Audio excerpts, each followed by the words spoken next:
এইভাবে কেন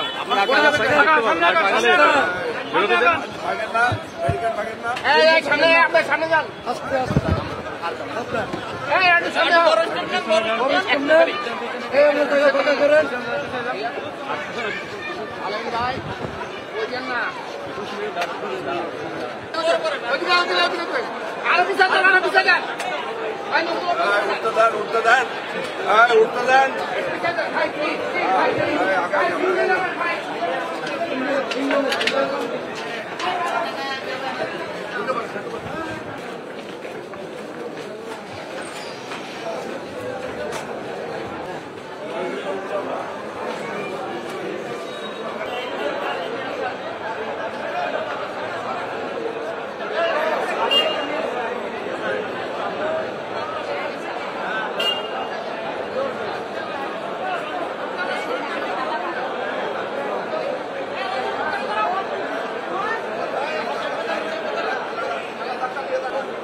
আজকে বিজ্ঞ সিএমএম আদালতে ফ্যাসিস্ট হাসিনার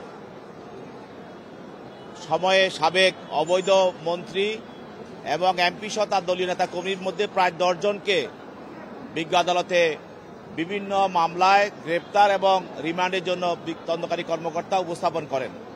তার মধ্যে সাবেক অবৈধ বাণিজ্য উপদেষ্টা সালমান এফ রহমান এবং পুলিশের আইজিপি আব্দুল্লাহ আল মামুন, সাবেক অবৈধ মেয়র আতিকুল ইসলাম, সাবেক অবৈধ আইনমন্ত্রী আনিসুল হক এবং সাবেক ছাত্রলীগ নেতা তনবির আহমেদ সৈকত সহ এবং আসাদুর রহমান কিরণ সহ এবং সাবেক জাতীয় পার্টির এমপি গোলাম কিবরিয়া টিপু এবং অবৈধ বিশিষ্ট ব্যবসায়ী যে হাসিনাকে অর্থ দিয়ে সহায়তা করেছিল দিলীপ কুমার আগরওয়াল, এই 10 জনকে উপস্থাপন করা হয়।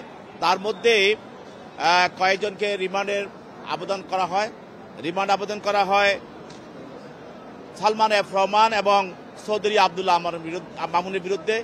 তাদেরকে 3 দিনের রিমান্ড মঞ্জুর করা হয় এবং সাবেক অবৈধ মেয়র আনিসুল হকের বিরুদ্ধে আতিকুল ইসলামের বিরুদ্ধে 4 দিন এবং সাবেক অবৈধ আইনমন্ত্রী আনিসুল হকের বিরুদ্ধে 3 দিন এবং সাবেক ছাত্রলীগের সাধারণ সম্পাদক ঢাকা বিশ্ববিদ্যালয়ের যিনি তানভীর আহমেদ সৈকত তার বিরুদ্ধে 4 দিন এবং গাজীপুর জেলা আওয়ামী লীগের সহসভাপতি আসাদুর রহমান কিরণ তার বিরুদ্ধে 4 দিন রিমান্ড মঞ্জুর করেন। তাদের পক্ষে তার আইনজীবীরা রিমান্ড বাতিলপূর্বক জামিনে প্রার্থনা করেন। বিজ্ঞ আদালত উভয় পক্ষের বক্তব্য শোনার পর তাদেরকে রিমান্ড মঞ্জুর করে তাদের তদন্তকারী কর্মকর্তার হাতে ন্যস্ত করেন অধিকতর জিজ্ঞাসাবাদ করার জন্য।